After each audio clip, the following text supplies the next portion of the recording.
Mortgage ಬಗ್ಗೆ ನಿಮ್ಮ ಸಂದೇಹಗಳಿಗೆ ಇಲ್ಲಿದೆ ಉತ್ತರ. ಪರ್ಸನಲ್ ಫೈನಾನ್ಸ್ಗೆ ಸಂಬಂಧಿಸಿದ ಪ್ರಶ್ನೆಗಳಿಗೆ ಕ್ಷಣದಲ್ಲೇ ಪರಿಹಾರ. ಮನಿ9 ಆಪ್ ಮೂಲಕ ನಿಮ್ಮ ಪ್ರಶ್ನೆಗಳಿಗೆ ಉತ್ತರ ಕಂಡುಕೊಳ್ಳಿ. ನಿಮ್ಮ ಪ್ರಶ್ನೆಗಳನ್ನ ತಜ್ಞರ ಜೊತೆ ನೇರವಾಗಿ ಕೇಳಿ. ಹಲೋ ಮನಿ9 ನಲ್ಲಿ ನಿಮ್ಮ ಪ್ರಶ್ನೆಗಳನ್ನ ಕೇಳಿ. ಈಗಲೇ ಡೌನ್ಲೋಡ್ ಮಾಡಿ ಮನಿ9 ಆಪ್. Download now.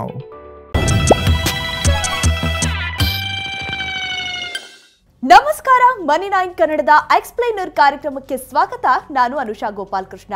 ಬನ್ನಿ, ಇವತ್ತಿನ ಎಪಿಸೋಡ್ನಲ್ಲಿ ನಾವು ಈ ವಿಲ್ ಬಗ್ಗೆ, ಅದರಲ್ಲೂ ವಿಲ್ ಪ್ರೊಬೇಟ್ ಎಂಬುದರ ಬಗ್ಗೆ ಒಂದಷ್ಟು ಡೀಟೇಲ್ ಆಗಿ ತಿಳಿದುಕೊಳ್ಳುವಂತಹ ಪ್ರಯತ್ನ ಮಾಡೋಣ. ತಂದೆಯ ಮರಣದ ನಂತರ ಮನೆಯ ಮ್ಯೂಟೇಷನ್ ಮಾಡಲು ತಹಸೀಲ್ದಾರ್ ಕಚೇರಿಗೆ ತೆರಳಿದ್ದ ಅನಿಲ್ಗೆ ಚಿಂತೆ ಎದುರಾಗಿತ್ತು. ಏನಂದ್ರೆ, ಅಲ್ಲಿನ ಅಧಿಕಾರಿಗಳು ಪ್ರೊಬೇಟ್ ಅನ್ನೋ ದಾಖಲೆ ಕೊಡಿ ಅಂತ ಕೇಳಿದ್ರು.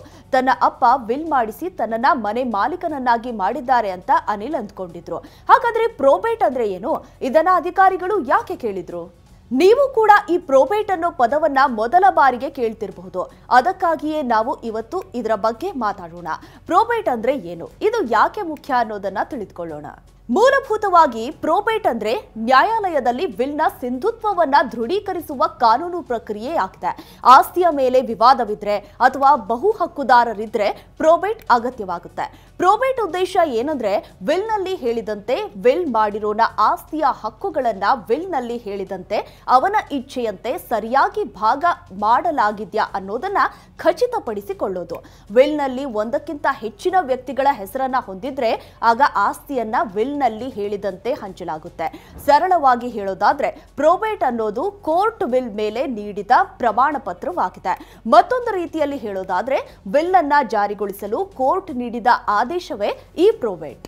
ಈಗ ನಮ್ಮ ಮುಂದಿರುವ ಪ್ರಶ್ನೆ ಏನಂದ್ರೆ, ನಾವ್ಯಾಕೆ ಈ ಪ್ರೊಬೇಟ್ ಪಡೆದುಕೊಳ್ಳಬೇಕು ಅನ್ನೋದು.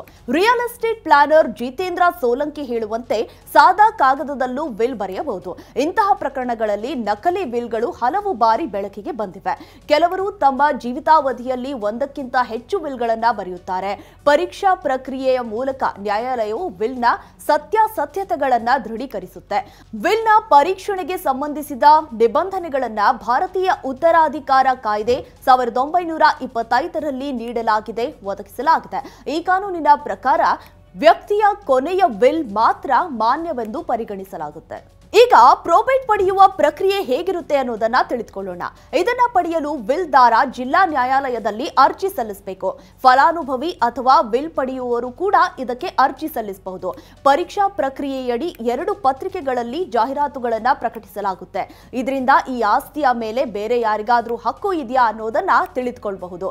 ಯಾವುದೇ ಆಕ್ಷೇಪಣೆಗಳಿಲ್ಲದಿದ್ರೆ ನ್ಯಾಯಾಲಯವು ವಿಲ್ಗೆ ಪ್ರೊಬೇಟ್ ಅನ್ನ ನೀಡುತ್ತೆ. ಪ್ರೊಬೇಟ್ಗಾಗಿ ನೀವು ನ್ಯಾಯಾಲಯದ ಶುಲ್ಕವನ್ನ ಸಹ ಪಾವತಿಸಬೇಕಾಗುತ್ತೆ. ಪ್ರೊಬೇಟ್ ಆದೇಶವನ್ನ ಹೊರಡಿಸಿದ ನಂತರ ಈ ಪಾವತಿಯನ್ನ ಮಾಡಬೇಕು. ವಿವಿಧ ರಾಜ್ಯಗಳಲ್ಲಿ ಈ ಶುಲ್ಕವು ಬೇರೆ ಬೇರೆಯಾಗಿರುತ್ತೆ. ಕೆಲವು ರಾಜ್ಯಗಳಲ್ಲಿ ಆಸ್ತಿಯ ಮೌಲ್ಯದ ಆಧಾರದ ಮೇಲೆ ನಿರ್ಧರಿಸಲಾಗುತ್ತೆ. ಇನ್ನೊಂದು ಪ್ರಶ್ನೆ ಏನಂದ್ರೆ, ವಿಲ್ನ ಪ್ರೊಬೇಟ್ ಕಡ್ಡಾಯನಾ? ಆಸ್ತಿಯು ಸಂಪೂರ್ಣವಾಗಿ ವಿಲ್ ಮಾಡಿದ ವ್ಯಕ್ತಿಯ ಹೆಸರಿನಲ್ಲಿದ್ದಾಗ ಆ ಸಂದರ್ಭದಲ್ಲಿ ಪ್ರೊಬೇಟ್ ವಿಲ್ನ ದೃಢೀಕರಣವನ್ನ ಒದಗಿಸುತ್ತದೆ. ಹೀಗಾಗಿ ಕಾನೂನುಬದ್ಧ ಉತ್ತರಾಧಿಕಾರಿ ತನ್ನ ಹೆಸರಿಗೆ ಆಸ್ತಿಯನ್ನ ಸುಲಭವಾಗಿ ವರ್ಗಾಯಿಸಬಹುದು. ವಿಲ್ದಾರರು ವಿವಿಧ ರಾಜ್ಯಗಳಲ್ಲಿ ಸ್ಥಿರಾಸ್ತಿಯನ್ನ ಹೊಂದಿರುವಾಗ ಅದನ್ನ ಬೇರೆಯವರಿಗೆ ವರ್ಗಾಯಿಸಲು ಪ್ರೊಬೇಟ್ ಅಗತ್ಯವಿರಬಹುದು. ಭಾರತೀಯ ಉತ್ತರಾಧಿಕಾರ ಕಾಯ್ದೆ 1925ರ ಪ್ರಕಾರ ವಿಲ್ನಲ್ಲಿ ಉಲ್ಲೇಖಿಸಲಾದ ಆಸ್ತಿಯು ಮುಂಬೈ, ಕೋಲ್ಕತ್ತಾ, ಚೆನ್ನೈನಂತಹ ನಗರಗಳ ಭೌಗೋಳಿಕ ಗಡಿಯೊಳಗೆ ಬಂದ್ರೆ ಆಗ ವಿಲ್ನ ಪ್ರೊಬೇಟ್ ಕಡ್ಡಾಯವಾಗಿದೆ. ವಿಲ್ಗೆ ಸಂಬಂಧಪಟ್ಟ ವ್ಯಕ್ತಿಗಳು ಇಲ್ಲದೇ ಇದ್ರೆ ಆಗ ನ್ಯಾಯಾಲಯವು ವಿಲ್ ಪ್ರಕಾರ ಆಸ್ತಿಯನ್ನ ವಿತರಿಸಲು ಅಧಿಕಾರಿಗಳನ್ನ ನೇಮಕ ಮಾಡುತ್ತೆ. ಈ ಪ್ರಕರಣದಲ್ಲಿ ಅನಿಲ್ ಮೊದಲು ಜಿಲ್ಲಾ ನ್ಯಾಯಾಲಯಕ್ಕೆ ಹೋಗಿ ವಿಲ್ ಪ್ರೊಬೇಟ್ ಅನ್ನ ಪಡೆದುಕೊಳ್ಳಬೇಕು. ಈ ಪ್ರಮಾಣ ಪತ್ರದ ಆಧಾರದ ಮೇಲೆ ತಂದೆಯ ಆಸ್ತಿಯನ್ನ ಆತನ ಹೆಸರಿಗೆ ವರ್ಗಾಯಿಸಲಾಗುತ್ತೆ. ಓಕೆ, ಈ ರೀತಿಯ ಮ್ಯೂಚುವಲ್ ಫಂಡ್, ಇನ್ಶೂರೆನ್ಸ್ ಹಾಗೂ ಪರ್ಸನಲ್ ಫಿನಾನ್ಸ್ಗೆ ಸಂಬಂಧಿಸಿದ ನಿಮ್ಮ ಎಲ್ಲ ಪ್ರಶ್ನೆಗಳಿಗೆ ತಜ್ಞರಿಂದ ಉತ್ತರ ಹಾಗೂ ಸಲಹೆಗಳನ್ನು ಪಡೆದುಕೊಳ್ಳಲು ಈಗಲೇ ಡೌನ್ಲೋಡ್ ಮಾಡಿ ಮನಿ9 ಆಪ್. Thank you.